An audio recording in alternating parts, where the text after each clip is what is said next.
అత్తంది నీ పోరంట ఏ నువ్వు ఊకోబమ్మ పోరడంట పోరడు మా అన్నకు తీసుకుపోతున్నా.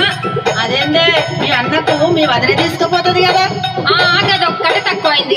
మా వదినకు చీరలు కావాలి, లిప్స్టిక్లు కావాలి, అది కావాలి ఇది కావాలని అన్ని అడుగుడు తెలుసు కానీ ఇవన్నీ చెయ్యది. అవునా ఏం పనులు చేయదా మీ వదినే? ఇంతకు ఏమేమి అడుగుతుందో చెప్పరా?